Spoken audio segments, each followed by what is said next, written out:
Welcome to the webinar today on generative AI in higher education and teacher education. The third webinar in the series of webinars we have been organizing from the Center for Educational Technology and Media at the Open Institute of Sri Lanka in collaboration with the Faculty of Education. So today our webinar will be on innovative digital learning with generative AI, generative artificial intelligence. So we are happy to have a well-known researcher and an academic with us today, Professor Abda Darshan Singh. Welcome, Abda. So let me take a few moments to introduce Abda to you. Professor Abda Darshan Singh is Professor in Innovative Digital Learning at the Asia Pacific University of Technology and Innovation, APU, in Malaysia. She is a distinguished academic and researcher who has demonstrated exemplary leadership in the field of education. With a rich background in educational technology and related areas, Professor Singh's career spans over 3 decades, marked by her tenure as a dean and professor at prominent universities. And she is an alumni, educator, and leader at Hamdan bin Mohammed Smart University, Dubai, University Malaya and Open University Malaysia in Malaysia, and Syracuse and Indiana University in the USA. Her expertise encompasses a diverse range of educational disciplines, including instructional and curriculum design, teacher training, and digital learning technologies. She is currently an advisor to the Digital Learning Hub at the APU. Professor Singh also holds the UNESCO Chair at APU on harnessing innovative technologies to support teachers and quality learning. A prolific writer, Professor Singh has authored numerous scholarly articles and books contributing significantly to the discourse on educational innovation and reform. Her research has focused on addressing contemporary challenges in education, particularly in the context of globalization and technological advancements. Over the past 3 decades, Professor Singh has provided community service, consultancy, and training under the auspices of the World Bank, UNESCO, UNDP, and the Commonwealth of Learning to educators worldwide. She has been to Sri Lanka also several times, and I have met her at certain instances as well, and I had the pleasure of working with her as well. As a Fulbright scholar, she has contributed enormously towards cultural and community development initiatives.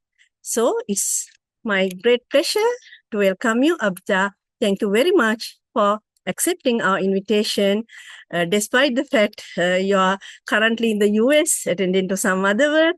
Still, your contribution to our series of webinars is very much appreciated. So over to you, Abda. Thank you very much. Thank you. Thank you so much, Shironika. We'll just go by first names. So I think we are very comfortable with each other on that. And, we are friends. And I like to thank all of you, all the participants for making time to be with us today. I know our time is never our time, we have so much to do all the time, but I think you have taken time out.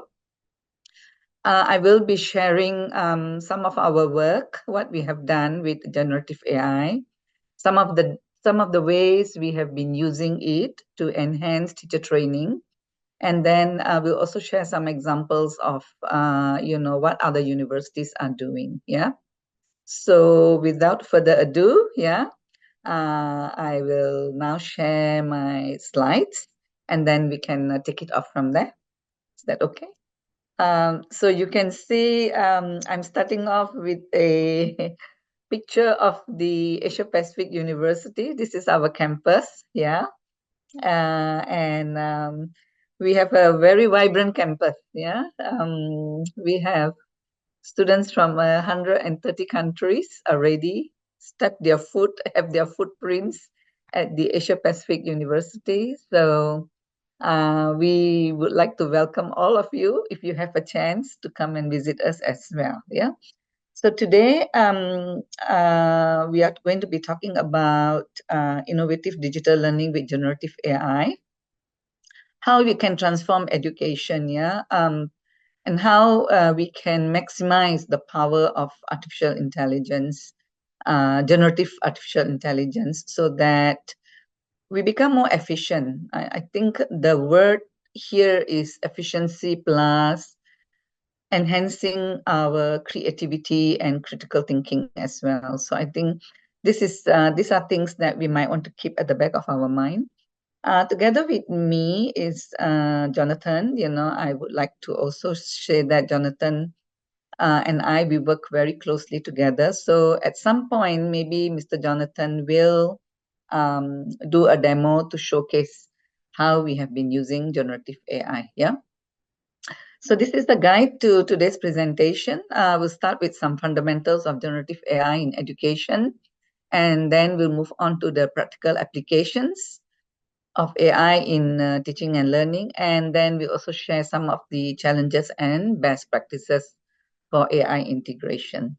If at any point you feel like you need to speak and ask any questions, I think you may probably put it into the chat. Maybe I think we will go with the chat so that we can control a little bit. Not that I want to take the complete time, but I think in terms of time management, we have very little time, so that if you put your questions in the chat, we can take it at the end of the session. Yeah. Okay, so before we move on with some fundamentals of generative AI, I just also want to share with some of the efforts by the team at the Asia Pacific University. We have an AI group called AID. Yeah, this is AI Innovative Designs for Education. Yeah, so the AID team was formed about 2.5 years ago. As soon as generative AI came into being, we at the Asia Pacific University, we started our journey with AI. We were, I think, one of the pioneers who really started it very early. Yeah. So there were many things, many projects, small projects that we were doing in the beginning with AI, but eventually we came up with a small kind of a framework, which I will show you in the next slide. Okay. And we involved quite a number of people across the university. So of course, the main team was from the Digital Learning Hub, where Jonathan, myself, and a few others, we assist the faculty members at Asia Pacific University in how to use innovative technologies in their teaching and learning. Yeah. Then slowly we started creating a few modules, and I will also show you that. And also, of course, naturally, when you do this kind of work, you will also move into research and publication. Yeah. So this is kind of a framework on and how we maximize the framework to assist us in promoting or in popularizing the use of AI in teaching and learning. Okay. So we started early with providing some guidelines to our students and our lecturers on how to use AI. This was as far back as 2023. I think by April 2023, we had already shared the guidelines with our students and our lecturers on the do's and don'ts and how you should use generative AI. We encourage, but of course, we also provided them with what they can and cannot do with generative AI.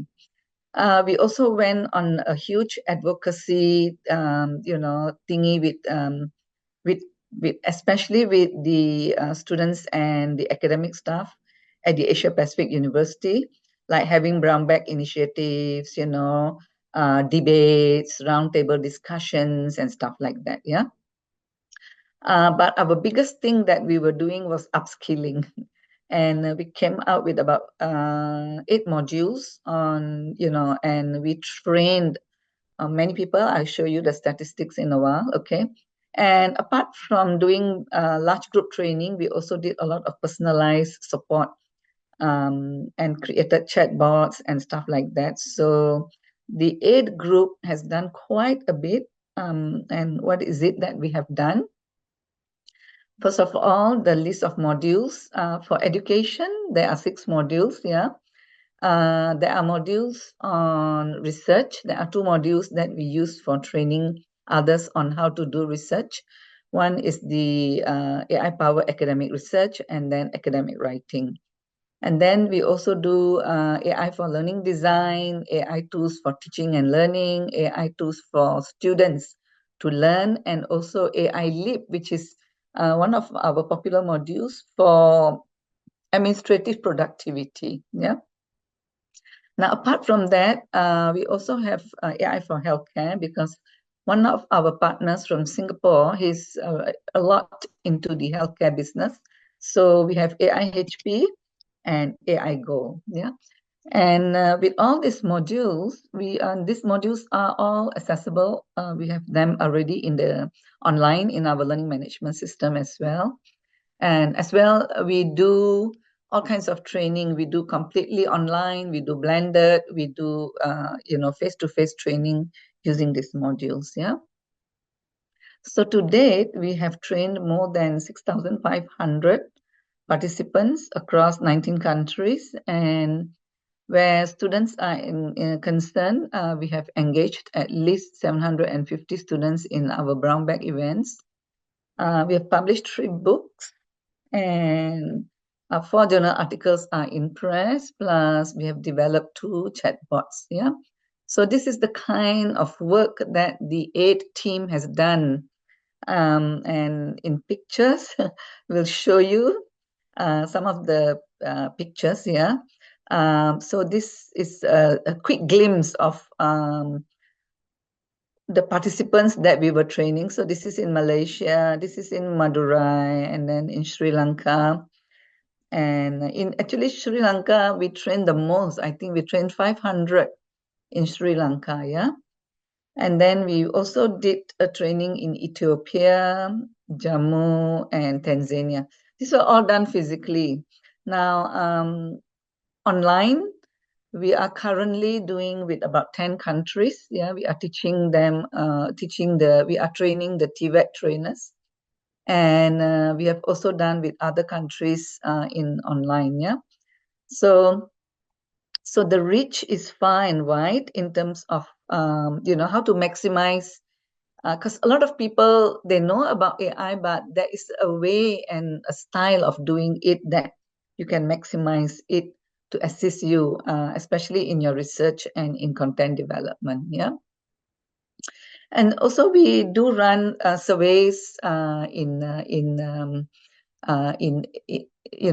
as we are doing our work, we collect data, but sometimes we also do dedicated surveys. Sometimes the Asia Pacific University leadership wants to know what is happening, So these are some key findings from a survey done at APU on AI familiarity and faculty perception, yeah. So 87% of staff are somewhat or very familiar with AI, yeah, at the APU. So it looks like a lot of people caught up with AI, especially we were having a lot of Saturday sessions, whole day Saturday, whole day Sunday. So our staff have been involved not only in the weekend sessions, during the weekdays, we also have run a lot of training sessions for our staff on how to use AI, yeah. And staff with greater, more likely to encourage. So the staff members also encourage their students to use AI. But again, since we already have the guidelines, so I think they feel a little bit more comfortable when there are already some guidelines to help them to familiarize the guidelines to the students on how to use AI. Yeah. So you can see 54% allow AI in class completely, yeah, fully, yeah. 45% allow in specific situations, and 1% prohibit it. So we still have people, but fine, I think it will also depend on, it's very situational. Sometimes you think that you still do not need yet for the student. I think we have to respect that, yeah. And majority perceive AI as extremely or moderately transformative. Yeah. So again, I think in that sense, we can say that the more you use it, the more familiar you become with it, and then it will depend on your familiarity to give us this kind of feedback on the use of AI. Yeah. And then we also did something on AI assessments and academic integrity. Yeah. So there were high concerns about AI generated plagiarism, over reliance on AI, and maintaining authenticity. So for this survey was done more to find out how we can now start training our faculty members about their concerns. So this is a huge concern, and Jonathan and the team have started to come up with modules to train our lecturers on how to overcome some of these concerns. Yeah. And most faculty set threshold of 20 to 50% AI. So that's quite good, I mean, if they can set this kind of threshold, meaning at least if I put myself into their shoes, if I can set this kind of threshold, I would have trained my students quite well, so that I know they have been trained and I don't mind on how they use it. And another thing that I think personally I would have done is I would have changed the way I assess them. Yeah. And staff also use AI detection tools and discussions to so to overcome any misuse of AI. Some of the staff members do use Viva's discussions and stuff like that, so that they can determine if students have truly understood what have been taught.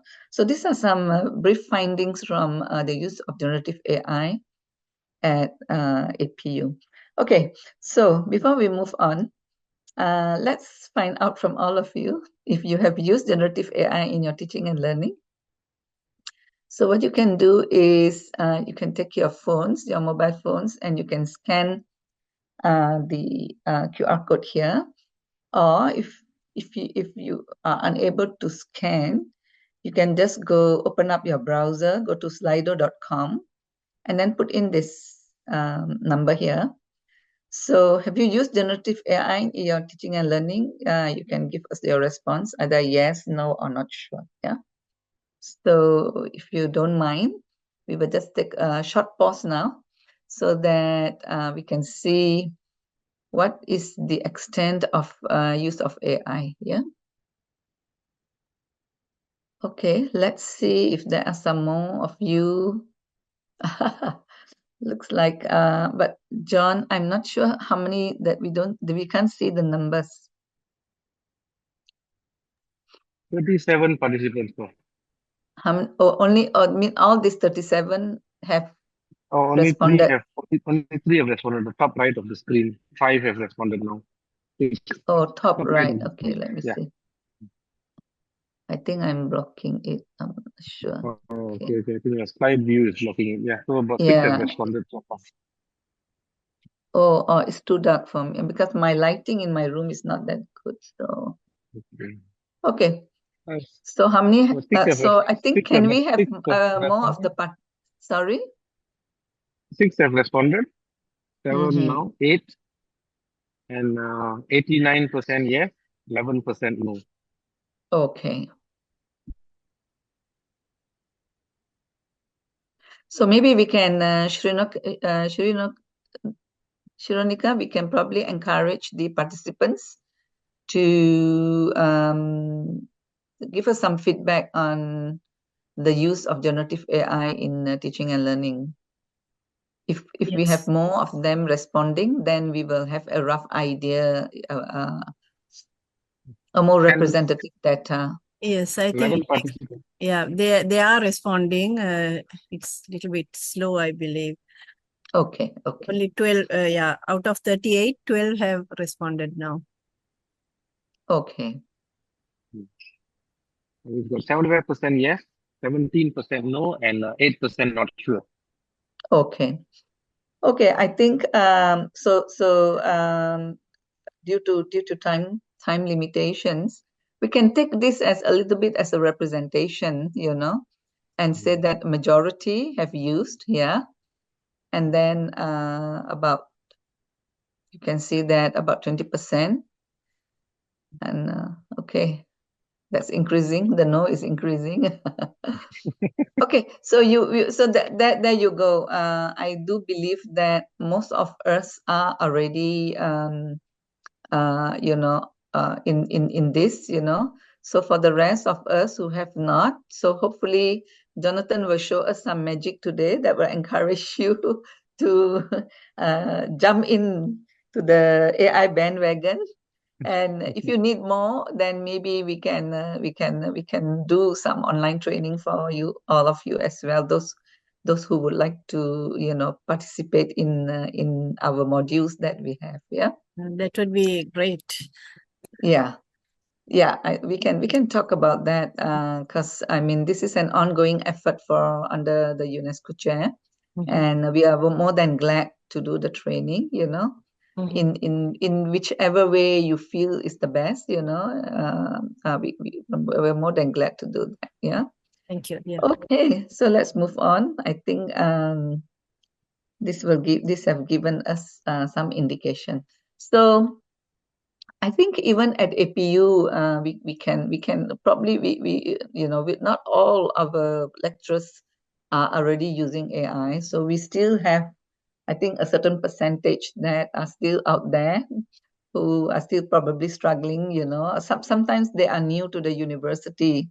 I think the older ones, the ones that have been with us for at least the last 2-3 years, I think most of them have been trained. Yeah. So, but we constantly run these sessions so that there are so many things that we are doing with AI for content creation. So let's move on with some of the fundamentals, especially for those of you who you know, have not delved into generative AI. Okay. So I think a very broad definition about what generative AI is, I think it's in the word generative itself. Yeah, generation. It generates something. So what does it generate? Yeah, you know, it generates content, all kinds of content. Yeah, it can be a text, it can be images, it can be videos, it can be interactive learning content. So um, so it's a bit different from you know, doing a Google search. Yeah. So for generative AI, it's something novel, something new that you want, something that is personalized to you. Then you will use generative AI. Yeah. So what are some examples of generative AI? I think the most popular and that everybody seem to talk about most of the time is ChatGPT. Yeah. You have others as well, like Claude, Bard, Dale, E, and Copilot, DeepSeek, and you know, many more. But these are the major ones that, of course, you know, one or two. I think that will be sufficient because then when you get used to them, slowly you can move on to other examples as well. Yeah. So, what is the impact as far as we see it? Okay, of course, it has it depends on how you perceive it. You know, some people perceive it as having a lot of positive impact, and sometimes some people perceive it as having some negative impact as well. So it's again how you navigate that kind of impact. So we like to navigate it in a way that will support the enhancement of the student learning. Yeah. So for us, it creates and adapts learning experiences. So we are able to bring ourselves forward. We are able to relieve ourselves of uh, mundane tasks, you know, and also we are able to come up with more creative content. So we see it in that manner. So we are able to now use AI in differently, and we are much happier learning designers or instructional designers with generative AI. Okay.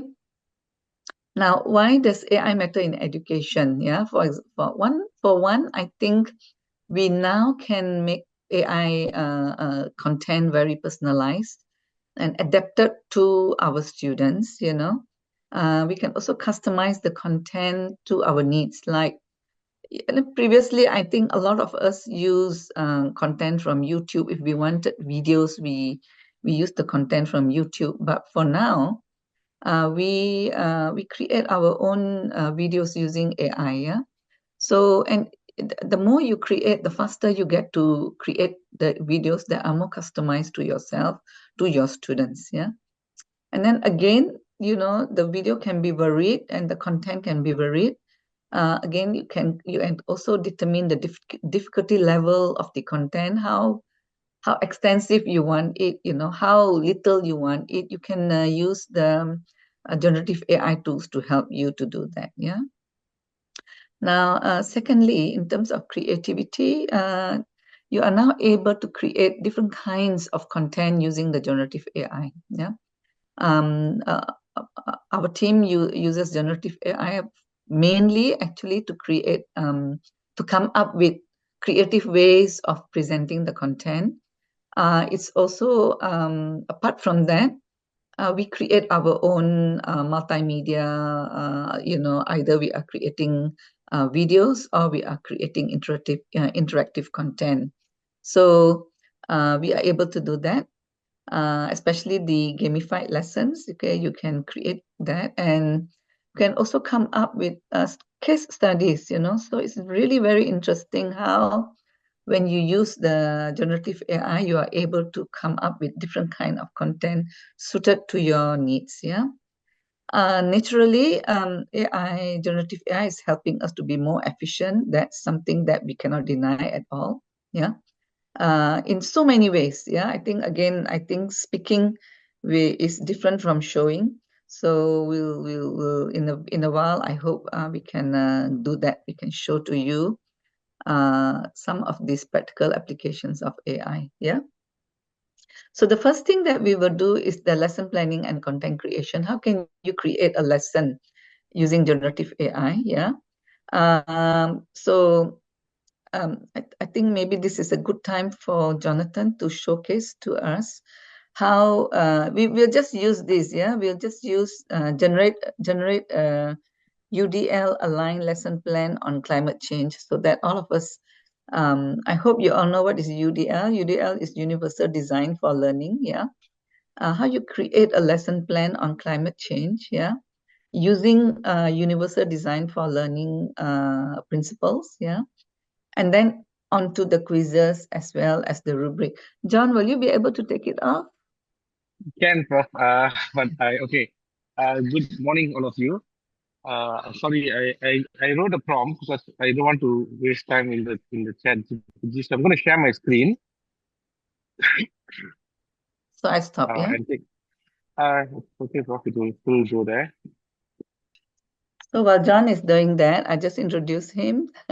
John is our program manager for the Digital Learning Hub and also the UNESCO chair, yeah?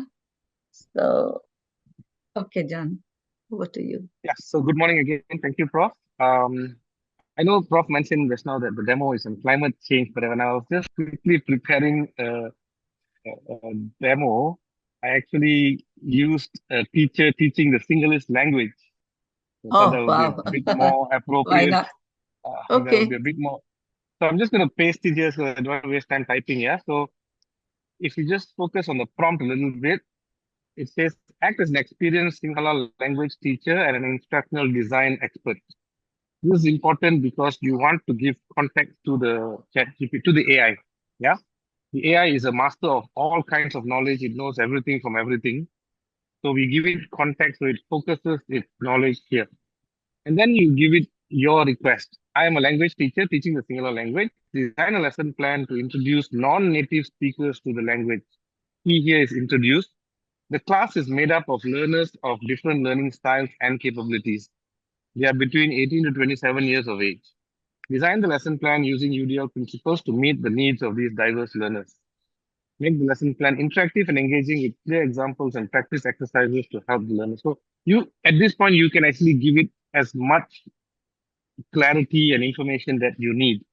But once you've done this, then this is when the magic happens. Just click enter, and it's got lesson title, Mama Sinhala Kata Karnava. I speak Sinhala, Hi, Jonathan. We can't non-native. see your screen. You cannot see Oh, my screen. Okay, hang on.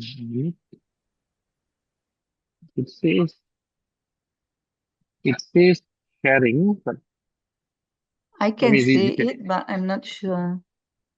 Let me reshare. Okay, I'll just go directly to the application window. Yeah, now it's fine. Yeah. Okay. Okay, so I'll just go back to the prompt that I gave. And the prompt is basically act as an experienced Sinhala language teacher and instructional design expert. Then I gave it very detailed instructions of what I want, and this is the outcome. Lesson plan, introduction to Sinhala language, beginner level. It's even written it in the Sinhala script, lesson duration, learning outcomes are there. It's given the UDL-based instructional design framework, lesson component, warm-up motivation, how many minutes. So it's giving examples of greeting in Sinhala, Ayubawan, small introduction to Sinhala alphabet, and so on, right? Now, at this point, the important thing is, as the teacher of the Sinhala language, I need to look at what ChatGPT or the AI has given me and determine if this is suitable for the class that I'm teaching. If I find that it is suitable, I will use this. If I find that it is not, I will tweak it by reprompting and saying, change the certain ideas. So that's just a very quick example of how you can use prompting to create very customized lesson plan. The important thing is prompting, and prompting is a skill as much as an art. So the more we practice it, the better we become. Um, and the more you use a particular AI tool, the AI tool constantly learns from you. So it has an understanding of what you are trying to do, etc. Yep. So just as a quick one, I will hand it back to Prof now to take on from here. Thank you, Prof, John. over to you. Thank you, John. So yeah, I Welcome. think so. You have seen, how I think from here we can see how efficient using generative AI is in terms of assisting us. Yeah. I think there are two things we can do with generative AI. One, we can use generative AI as our assistant. And secondly, we can also use generative AI to help us to enhance our thinking. So as Johnson said just now, the more you use it, the better you are going to be. It's going to be in terms of your skill sets. Yeah. So um, so John stopped at the lesson. Yeah, but there are so many more things that we can do with the generative AI. Okay. Following the lesson, you can then prompt if you are using ChatGPT, you can prompt ChatGPT on based on the lesson that has been created, to ask ChatGPT now to create the quizzes for you or to create the activities or the assessments. And then based on that, you can ask ChatGPT again to create the rubrics and to, feedback automation. Once you get the student output, you can even ask ChatGPT to help you, to assist you in the initial grading. So there's so much that can be done. I mean, we are not passing our responsibilities over. We have to be very careful about this word. We are trying to get assistance. And please don't be shy to get assistance. For a very long time, I've seen my, US counterparts using research assistants, graduate assistants to help them, you know. And we have lost out a lot. In the Asian world, we lost out because of funding. We lost out because we had great ideas, but because we didn't have the funding, we didn't have the assistance, a lot of our great ideas just went, you know, they just were lost into thin air, yeah. So I think the time has come. I would say it's becoming a level playing field for us. So do try to embark, because you will see a lot of changes that you can now incorporate and you can capitalize on to enhance yourself as well. Not only to enhance your students, but personal enhancement will also happen. So what you saw from Jonathan just now was just a small demo, yeah, but we do a lot more of this when we run the workshops, yeah. Now, for students, you know, students can use AI in so many different ways. I know our other trainer from Singapore, Dr. Vaikuntan, he has, because he's in the medical field, he has, you know, make AI as his interviewer. He has make AI as his intern. He has converted AI into so many different personas, so that you can use it to interact, you know, like a doctor patient, they can play role playing. So there's a lot of role playing that you can do with AI, you know. So for students, they can become more personal. You can even talk to AI. So AI can talk back to you. You know, there's so much of things that you can do. There's so much happening with AI. It's not only typing. You can have a conversation with AI. You can create, put your existing PowerPoint slides into AI, and then AI can recreate it for you. So there's a lot of things that can be done in terms of personalizing the learning content for our students. Of course, you know, it's difficult to show it now, but we are willing to take this up with Prof, all of you. sorry, excuse me, bro. Oh, okay. Now just thinking, if you want, I can just show a quick demo on how a student can use it if there are students in the audience. Yeah, please do that. Yeah, they are teachers.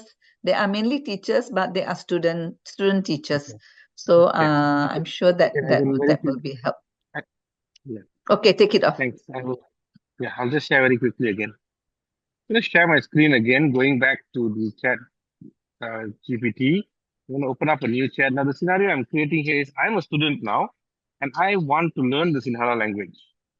Okay? And I'm going to ask ChatGPT to act as a personal tutor, and it's going to help me to learn the language, not by giving me an entire syllabus, but by guiding me step by step, asking questions. When I can answer, then it gives me the next set of questions. And this is, hang on a second, let me copy very quickly, the prompt. And I hope everybody can see the screen. I started with the same context, act as an experienced Sinhala teacher and an instructional design. I'm a student learning the language. I am non-native speaking. Help me with lesson pathway to master the language. I would like to go from complete beginner to mastery of the basics. Do not give me the lesson all in one go. Stagger it so that I demonstrate mastery. Now, this can be used by students for any field. You want to master trigonometry, you want to master algebra, you want to master marketing, you want to master anything. You just have to modify this, and you tell ChatGPT that you want it, or the AI tool that you're using, that you want it to take you step by step, right? And let's see what the response is. If you can notice, it's also aligning with the CFR A1, A2 foundation levels. And this is an international level of accreditation for language learning. And stage one learning outcomes are there. So lesson one is there. Introduction, basic greetings. Hello, how are you? Etc. Now it's asking me to practice and translate the following. So I need to now write this in the Sinhala script. Now, imagine if I'm, like I said, I'm a total beginner. So I'd say that I don't have access to the Sinhala script. Please modify the lesson. Okay. So now it's going to convert it to the Romanized and spelling.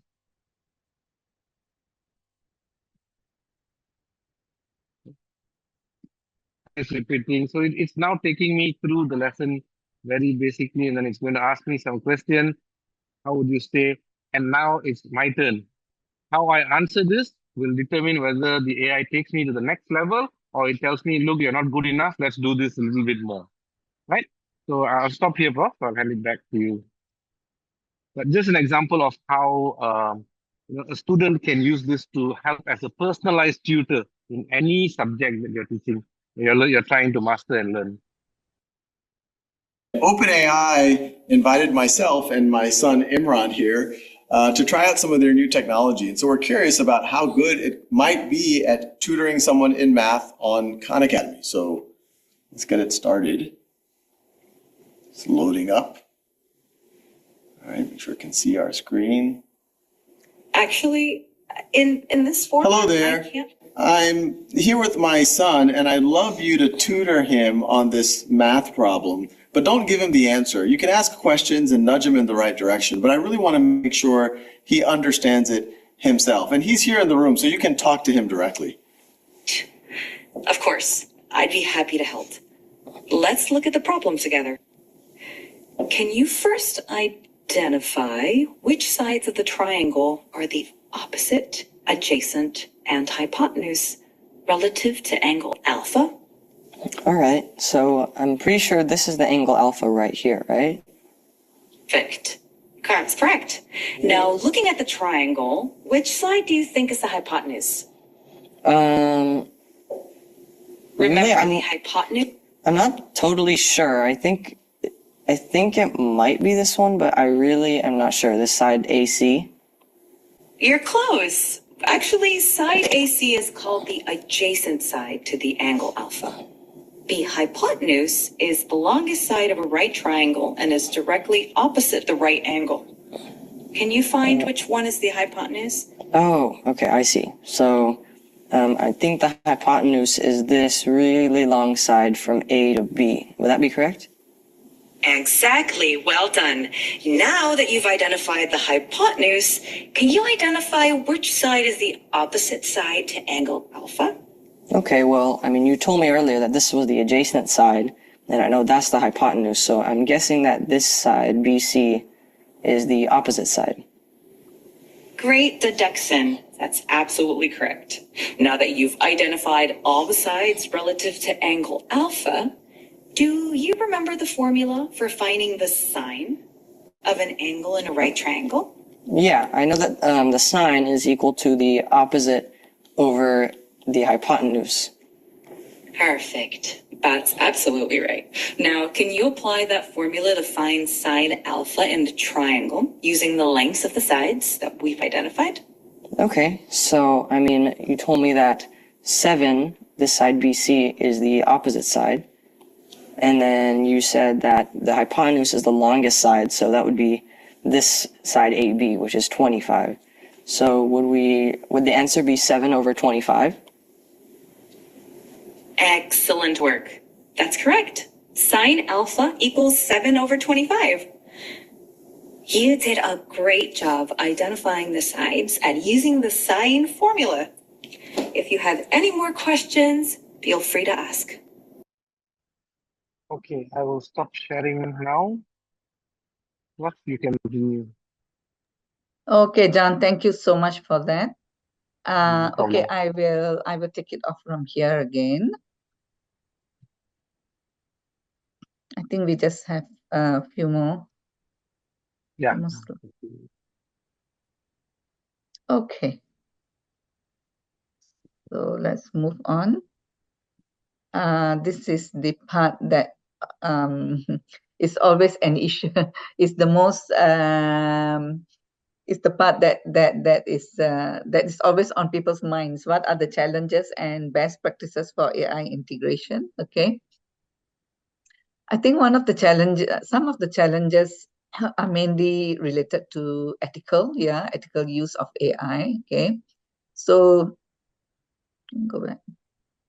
Yeah, and this include some of the risk, okay, and privacy of the users. These two are the areas that normally, are huge concerns for educators or anyone who's using the AI. Yeah. So in terms of risk, okay, there might be biases. As we know, AI is not completely 100% reliable. We cannot rely completely yet. Okay, so there might be some biases because of how much of data, which data is being used to train the AI. So sometimes, if the data is gender biased, then you get a more gender biased kind of a data. So we have to be very careful still. So we as humans, we have to do our bit, okay, to overcome biasness. Yeah, if we feel that what we are reading is not to our satisfaction, or is not telling the full story, then there are a couple of things that you can do with AI. Either you can challenge AI to create better data for you, or you can challenge AI to do more research for you, stuff like that. Yeah. Sometimes there is misinformation. AI might might hallucinate, we call it, and give you their own version of things. Sometimes it is so it is fake, but it looks so real that you may believe what the AI has given you. So you have to be a little bit careful. But don't worry, again, as we say in our workshops, we also teach you how to overcome all this. Yeah. Naturally, plagiarism by students, okay, and we cannot only say students. I think a lot of people plagiarize content, so we have to be a bit careful in terms of attribution and in terms of citations and stuff like that. Yeah. So what is the solution for the risk? Okay, educators should verify the AI generated. So we as educators, we still have a huge role to play in terms of verifying the content. So let the content be generated is fine, but you play the role of the moderator or the verifier of content. Yeah. Now, in terms of privacy, naturally, institutions are becoming more and more concerned, especially if you are uploading some sensitive data into the generative applications. Yeah, because then that can be used and it can be reused for other people as well. So you have to be very careful about the security of sensitive data. Yeah. So especially if the data have student names, student information, and stuff like that, we have to be extra careful. Yeah. So, and then of course, naturally, we also want to know the AI that we are using, is it compliant with data protection laws and stuff like that. So these are some of the privacy issues that we have to be a bit careful. We have to be careful, especially when we train. We do advise our trainees that try not to upload any sensitive data into the AI unless the AI has been created specifically for the institution. Yeah. So what is the solution to the privacy invasion? Okay, it is use the tools with strong privacy policies. You can read and find out about that. And then also to educate users on the safe AI practices. Yeah, these are some of the things that are some challenges that we have to be careful about. Then there's some of the guidelines on ethical AI use in education. Yeah. You have to be transparent, especially if you are a lecturer and you are talking to your students. You have to clearly state when they can use AI and when they cannot use AI. That has to come from you. Okay. And then you have to ensure that you check for biasness, okay, the content, whether the content is a fair content or not, okay, whether it's biased or not, and then whether it's accountable or not, that content has accountability or not, or it is a fake content created. You need to do all this checking, yeah, and of course you need to check on the plagiarism as well. So some of the best practices for AI integration in teaching, okay, is to validate, okay. Just I think Jonathan showed a little bit on how we can, validate, or we can prompt further, so that we get a more reliable content, yeah. Also make AI your partner, not to replace you. Don't just push everything to AI and then, be happy about it. We have a role to play. So make AI your thought. For me, I think AI can become our thought partner, our thinking partner, yeah. And then clear AI usage guidelines for students, yeah. Ensure your students are given proper guidelines so that, you don't put them into jeopardy. You don't put them into a difficult situation when they are using the AI, okay. I'll touch a little bit more on AI in action, some of the initiatives, success stories, and impact, yeah. So I think so many, in fact, here, I'm in the US at the moment, and some of the universities I have visited, the amount of high level use of AI, we are still using AI to help us create content, blah, blah, blah. No, they are not doing this. They are using AI for higher level things. You know how you can use AI to help nurses or to track, AI, they call it the eye tracker. They use AI for tracking the eyes, where are the eyes concentrating on for nurses when they are talking to patients. So there is a lot of higher use of AI, yeah. But these are some of the initiatives by Carnegie Mellon University, Project Listen, yeah. And then in Vietnam, Ho Chi Minh City have also come up with how to integrate ChatGPT to transform teaching and learning dynamics. So there's a lot that's going on with new initiatives of using AI. I think all we have to do is to go and search, and you will get to see examples of AI use. And if you are teaching a particular area, you can do the search and you can find that out as well, yeah. Some of the success stories, I mean, in Singapore, of course, you can see that Singapore is ahead. Even in the ASEAN region, Singapore is really ahead, and they have integrated AI to personalized learning experiences, especially in special education needs, yeah. So this is another one, okay. The impact is naturally, there is significant improvement in student engagement and learning outcomes. And then some of the overall impact, AI impact, is increased student engagement. So some of the researchers have seen, but there are also some research that shows there is no significant difference. Yeah, so we're just showing you some of the research that shows there is significant difference, but be mindful that not all research studies will give you similar outcomes. Okay. Enhance learning outcomes and improve study habits. Yeah. So I've gone very quickly because I think we can take some of the questions that have been posed in the chat. So some of the key takeaways for all of us is we use AI to strategically empower us. Yeah. One of the ways I think in terms of strategic empowerment is to allow the university should allow the lecturers to use the AI, okay, and support them in the process, yeah. Play as a co-pilot role to assist but not to replace us, okay. We can use AI as much as possible in two ways, as an assistant and as a thinking partner, yeah.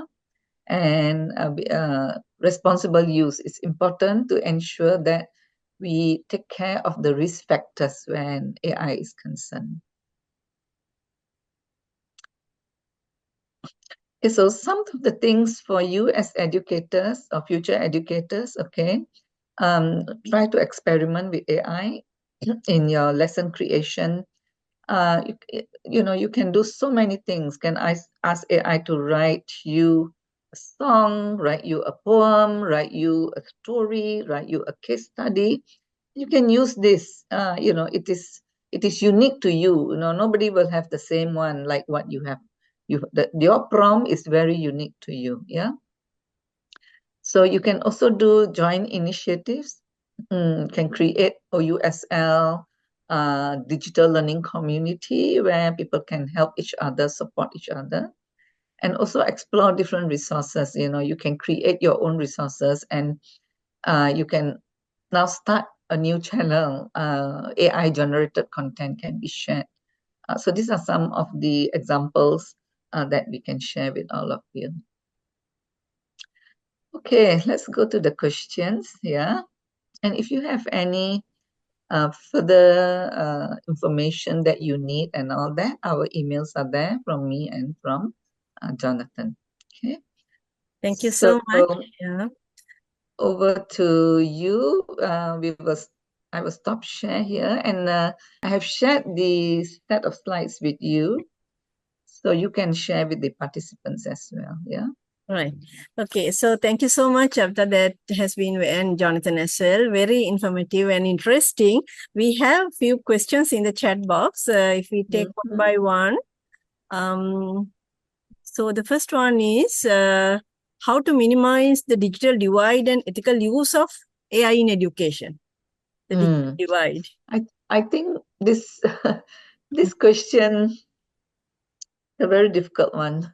Both are difficult. Digital divide and ethical use. So of course, for ethical use, as we have discussed, I think you need to have some guidelines and policies. Yeah. And you need to guide the students, creating the guideline and policies and putting it somewhere doesn't make much difference to the students. You need to guide them in the classrooms. You need to take them through the guidelines. You need to explain to them. And then, of course, for us, we are changing our assessment methods so that ethically we guard the students ethically. Because when you change your assessment questions, the students will know, okay, now we can naturally, they won't do this. Naturally, they won't do cut and paste because now your questions are different. The way you ask the questions, Jonathan always say, tell the students to use generative AI, but ask them to share their prompt with us. He will normally say that, yeah? So that from their prompt, you can see whether they have used their thinking processes or not, yeah? Now, for the digital divide, I think this will be a natural process. There's not much any government or any institution can do, but it will naturally, slowly, we have to depend on that. Because no matter how much you do, a new technology might come in. Okay, John is there. Can I just chip in on this digital divide question? So, what we are all talking about generative AI, things like ChatGPT, Gemini, they all are paid tools, and and when there's a payment involved, this exacerbates the digital divide. The ones who can afford, the ones who cannot afford. But now there are actually tools that are coming in that enable universities to set up or create your own large language model. Okay. For example, if you have time later, just do check out LM Studio. Just Google LM Studio. And this is a free tool that allows you to, as a university, set up your own large language model within the university. It's free. So you have created an AI in your university now, which your students, your staff, etc., can access, and it's free. The LM Studio will link to any of the other AI tools via API backend. We don't need to know all that. But LM Studio allows us to create a customized large language model within one computer. You can actually create it in your own computer. So you can call it, instead of Chat GPT, you can call it Chat Apta. You can create, but it requires a little bit higher end computing, graphics, etc. So maybe individually not, but as a university, it is possible. And this is one very good way to reduce that digital divide. So now everybody in the newsfeed can have access to AI. I thought I'll just share that. Thank Okay, you. wonderful. Yeah, that's a great idea. Okay, thanks, Mm-hmm. Jonathan. And after the next question is, how ethical is it to let AI plan whole lesson with minimum creative input by the teacher? How would you address that? I actually answered it in the chat, but you can expand on that. Yeah. So I think the you see at a certain level, right? We become we do normal things, you know. But with ChatGPT as a companion, we can query the ChatGPT, you know, okay, I want to do this. Can you come up with a lesson that is you know, more creative? But I tell you what I do most of the time. Most of the time I do my own piece first. Then I put it into ChatGPT and say, improve it for me. So in that sense, I always use ChatGPT as my partner, you know, so that you don't lose your own sense of doing things. You don't lose your own sense of you as the owner of that creative expression. Yeah. But I think sometimes I see ChatGPT, I learn from ChatGPT. So, you know, that is a huge learning process. Can you imagine at this stage of our life, we can still learn from, you know, another entity. So I wouldn't discount the fact that ChatGPT can actually enhance our own creative powers. Yeah. So do try it out. You may be able to capitalize it in different ways. Yeah. And you might see something else developing in you when you use the ChatGPT. Yeah, I think that's a very good answer because rather than, you mentioned to consider it as a thinking partner. I think that's very Mm-hmm. important, considering it as a thinking partner. So you actually Co-think. co-think and co-create. Co-think, yeah. Mhm. Yes, yes. Yeah. Okay, And you know, it's very difficult to find people to co-think with us in a split second. Sometimes you want a, you know, split second answer, you know. Who Yes. can you find? It's difficult to find people. So for me, ChatGPT is my best partner. Yes. Okay, I Yeah. think the next question is also something similar. Like it says, so while AI assists students with rich information, does AI reduce students their own thinking? I think this previous answer is I mean, same, right? It addressed that Yes. as well. And also you really need to change the way you assess students. You have to change, because if you don't change, then you are actually promoting that disuse of their mental powers. Mm-hmm. Because no matter what, no matter whether you write policies, you write guidelines or not, students are going to use it. Exactly. There is no student nowadays who won't use ChatGPT. So we have to make sure that we are ahead of them, and we are assisting them to reach the learning outcomes that we want them to reach. You know, that's the role. Otherwise, it will bypass them, and that's dangerous. Mm-hmm. So do keep in mind there is a danger if we don't do something about the way we assess them. True. Yeah, at APU we have already started training our lecturers to change their assessment methods. Yeah. Yeah. So I mean, so that's the role of educators, as you mentioned. Yes. Our role, we have to be very clear about our role. And I see that Jonathan has given another answer to Mayanti's question, that AI is simply an assistant. I think so. Suggesting ideas to us it's up to us whether to accept it or not. So our creative thinking, critical thinking, especially, I believe, critical thinking and creative thinking will work. Yes, naturally. Yeah. So it will enhance our critical thinking as well, I believe. Okay, there are so many more messages coming. Right. So some people doesn't want to Okay, I think there are some participants who have mentioned my name, but I know Raj from Nepal is here as well. I think you do have different people from different countries. So yes. I would like to say Yeah, thank you to some of them. most of the things are thanking you, but one is like that some people doesn't want to use AI because they think that is some kind of cheating. Ah, That's the mindset sometimes. yeah, I think that will change because when you start using it, you will see the beauty of AI behind that lens. You know, we will have a lot of people naturally have that lens, but slowly that beauty will change as well. Yeah, it will transform. And it's just like the olden days. You know, people say don't use computer to type, use a typewriter, don't use calculator. You know, this is just technology that is transforming a lot, and we'll slowly be there. And it's fine.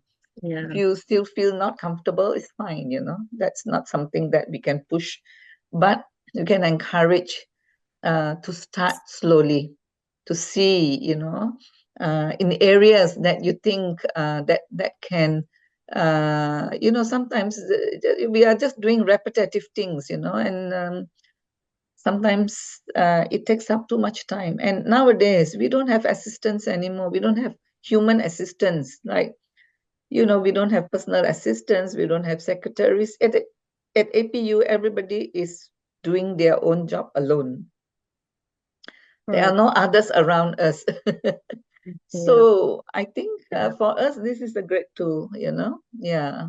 I think, I think that has been very, I mean, there's a lot of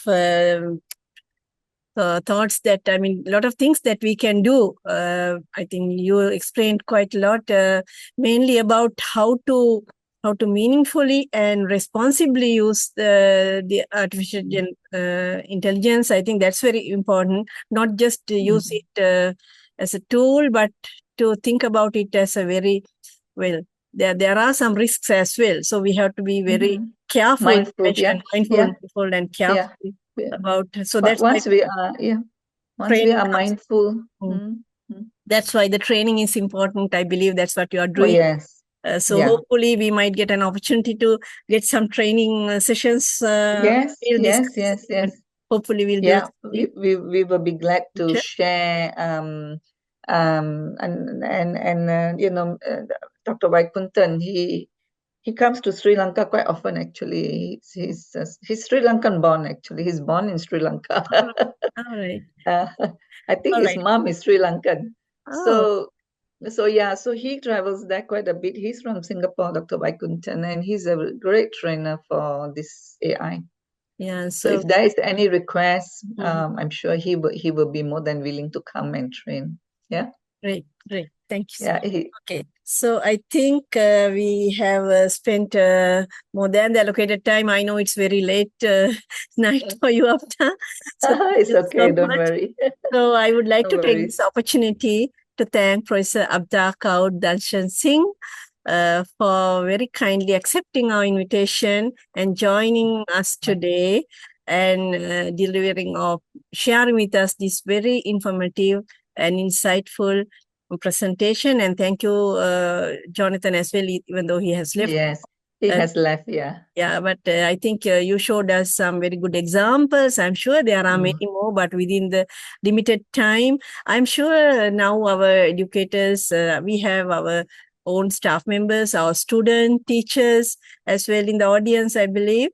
So we can further explore and experiment and do our own capacity development. Actually, at the Faculty of Education, I have started a sort of capacity development project. Students and teachers. That's nice. Tomorrow we are starting the first workshop. So these wonderful. So these webinars will be very resourceful. This will be a very good learning resource for all of us. Okay, then thank you so much. Thank you, and thank you to all of you. who have, you know, all the given me the participants. thank you notes. I appreciate your appreciation, of this session. And let's learn together. I'm sure that a lot of the participants also have done a lot, in their own ways. Yeah. Yeah. Okay. So I will share once Professor Abda sends me the slides, I will share the slides with the participants. If you don't mind, you will be sharing, right? Yes, The yes. slide presentation. Yeah. All the I will participants. share with you immediately after this. Yeah. And thank you all the participants for your participation and for your questions and engagement. So we'll meet again next month with another webinar. Thank you very much, everybody, and have a nice day. Thank you. Thank you, Shuranika, for this opportunity to share. Yes, most welcome. Bye. Thank you. Bye.